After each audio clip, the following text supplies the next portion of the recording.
आम्बेडकर जी के प्रति नफरत जग जाहिर है। आम्बेडकर जी के लिए मेरी बात को तोड़ मरोड़ कर वो पेश कर रहे हैं। कल से कांग्रेस पार्टी ने जिस तरह से तथ्यों को तोड़ मरोड़ कर रखने का प्रयास किया है, ये अत्यंत निंदनीय है और मैं इसकी निंदा करना चाहता हूं।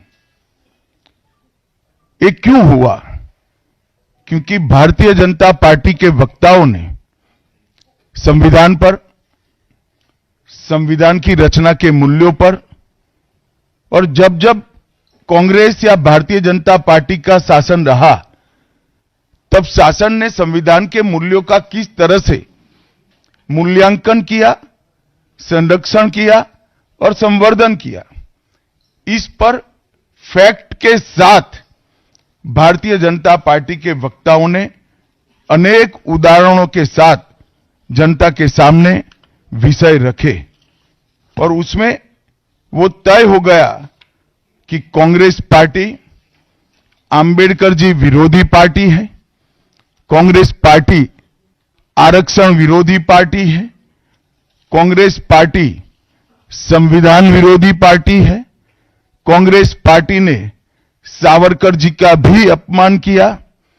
कांग्रेस पार्टी ने आपातकाल डालकर संविधान के सारे मूल्यों की धज्जियां उड़ा दी, नारी सम्मान को भी सालों तक दरकिनार किया, न्यायपालिका का हमेशा अपमान किया, सेना के शहीदों का अपमान किया और भारत की भूमि तक को संविधान तोड़कर विदेशी देशों को देने की हिमाकत कांग्रेस पार्टी के शासन में हुई। जब ये पूरा सत्य उजागर हो गया तब कल से कांग्रेस पार्टी ने फिर एक बार अपनी पुरानी पद्धति को आजमाते हुए बातों को तोड़ मरोड़ कर और सत्य को असत्य के कपड़े पहनाकर समाज में भ्रांति फैलाने का एक कुत्सित प्रयास किया है। संसद में जब चर्चा हो रही थी, ये सिद्ध हो गया कि बाबा साहेब आम्बेडकर का कांग्रेस ने किस तरह से पुरजोश विरोध किया था। बाबा साहब के न रहने के बाद भी किस प्रकार से कांग्रेस ने बाबा साहब को हाशिए पर ढकेलने का प्रयास किया। जब संविधान सभा अपना काम कर चुकी, चुनाव हुआ 1951-52 में और 54 में, दोनों बार कांग्रेस ने बाबा साहब को हराने के लिए कोई कसर नहीं छोड़ी। यहां तक कि फ्रेंडली चुनाव होता है, स्पिरिट वाला चुनाव होता है, ऐसा चुनाव भी नहीं था। विशेष प्रयास किया गया और वो उनकी हार को सुनिश्चित किया गया। जहां तक भारत रत्न देने का सवाल है, कांग्रेस के नेताओं ने कई बार खुद ही अपने आप को भारत रत्न दिए हैं। 55 में नेहरू जी ने खुद को भारत रत्न दे दिया, 71 में इंदिरा जी ने खुद को भारत रत्न दे दिया और 1990 में बाबा साहब को भारत रत्न तब मिला जब कांग्रेस पार्टी सत्ता में नहीं रही और भारतीय जनता पार्टी के समर्थन वाली सरकार थी। 1990 तक कांग्रेस पार्टी बाबा साहब को भारत रत्न न मिले इसका बड़े जतन से प्रयास करती रही, यहां तक कि बाबा साहब की जयंती को भी, 100वीं जयंती को भी मनाने का मना ही कर दिया गया। नेहरू जी की आम्बेडकर जी के प्रति नफरत जग जाहिर है। नेहरू जी की खुद की किताब selected works of Jawaharlal Nehru second series volume 16, इसके भाग 2 की पृष्ठ संख्या 532 पर एक पत्र का उल्लेख है। जब बीसी राव ने नेहरू जी को पत्र लिखकर कहा कि आम्बेडकर जी मंत्रिमंडल से इस्तीफा देकर जाने का मन बना रहे हैं, तब नेहरू जी का ये जवाब था, आम्बेडकर के जाने से मंत्रिमंडल में कोई फर्क नहीं पड़ने वाला है। आम्बेडकर जी के महान योगदान का मूल्यांकन जवाहरलाल जी किस तरह से करते थे, इससे बड़ा कोई उदाहरण नहीं हो सकता। जब पंडित जी की एक और किताब को पढ़ते हैं, लेटर टू चीफ मिनिस्टर में एक उल्लेख है, बंबई के मेयर ने एक पत्र में बाबा साहब के आंबेडकर के जन्मस्थान महू में उनका स्मारक बनाना चाहिए, ऐसा सुझाव दिया। 18 जून 1959 को पंडित जी ने कहा, सरकार के लिए स्मारक स्थापित करना बिल्कुल सामान्य बात नहीं होगी। आमतौर पर स्मारक निजी पहल से किया जाता है। अपने परिवार के चाहे कोई भी सदस्य हो, नेहरू जी हो, इंदिरा जी हो, संजय गांधी हो, राजीव गांधी हो, कई सारे लोगों के लाखों स्मारक देश के अंदर बनाने वाले परिवार के मुखिया कहते हैं कि आमतौर पर निजी पहल पर स्मारक बनाया जाता है, क्योंकि ये स्मारक B.R. आंबेडकर जी का था। और आज आंबेडकर जी के लिए मेरी बात को तोड़ मरोड़ कर वो पेश कर रहे हैं। मैं स्पष्टता के साथ कहना चाहता हूं, मीडिया को विनती भी करना चाहता हूं कि मेरा पूरा बयान जनता के सामने रखिए। मैं वो पार्टी से आता हूं जो पार्टी कभी आंबेडकर जी का अपमान नहीं कर सकती। पहले जनसंघ और फिर भारतीय जनता पार्टी ने हमेशा आंबेडकर जी के सिद्धांतों के आधार पर चलने का प्रयास किया है। जब जब भारतीय जनता पार्टी शासन में रही, आंबेडकर जी के सिद्धांतों का हमने प्रचार किया है, प्रसार किया है।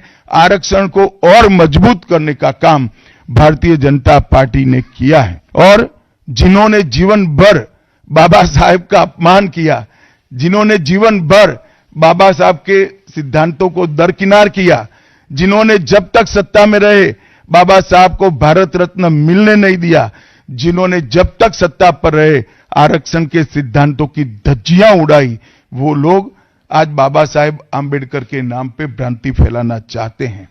मैं कांग्रेस के अध्यक्ष खरगे जी को भी कहना चाहता हूं, खरगे साहब, आपका तो कम से कम दायित्व तो बनता है, क्योंकि आप उस वर्ग से आते हो जो वर्ग के लिए बाबा साहब आंबेडकर जी ने पूरा जीवन समर्पित किया।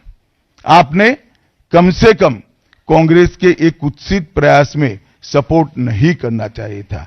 मुझे बड़ा दुख है कि आप भी राहुल गांधी जी के दबाव में इसके अंदर शामिल हुए हो। कल हमारे अमित शाह जी एक बात उन्होंने कही जो बहुत ही एक कंडेमेबल है। ये दुर्भाग्य है हमारा देश का कि किसी भी एक दलित नायक को, व्यक्ति को जो पूजनीय है सबके लिए, चाहे दलित होने दो, चाहे इस देश के कोई भी नागरिक हो, उनको इंसल्ट करने की, उनको उनके बारे में टॉन्ट मारने की और अपोजिशन पार्टी के तरफ देखकर वो कहने का कि रोज उठ के आप क्या लगाए हो, डॉक्टर अंबेडकर अंबेडकर अंबेडकर अंबेडकर अंबेडकर।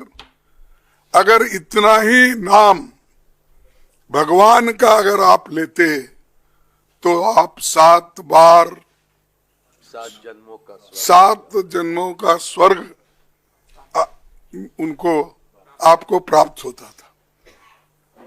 मुझे ये मजबूरन कहना पड़ता है कि ये लोग संविधान को नहीं मानते। स्वर्ग और नर्क की जब बात करते हैं तो ये मनुस्मृति की बात करते हैं।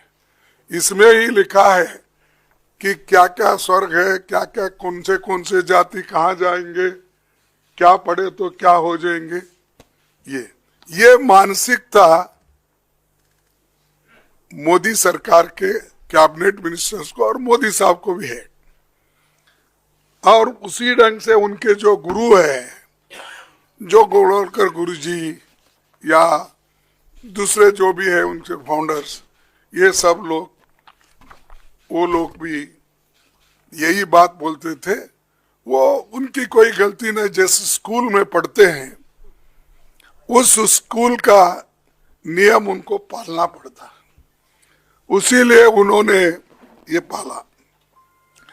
बार बार ये भी कहते हैं कि हमने, कांग्रेस वालों ने इंसल्ट किया अंबेडकर का, तो मैं तो पार्लियामेंट में पूरा बोल दिया हूं किस ढंग से वो कांग्रेस को नीचा दिखाने के लिए, नेहरू जी को नीचा दिखाने के लिए, गांधी फैमिली को नीचा दिखाने के लिए वो बात करते थे।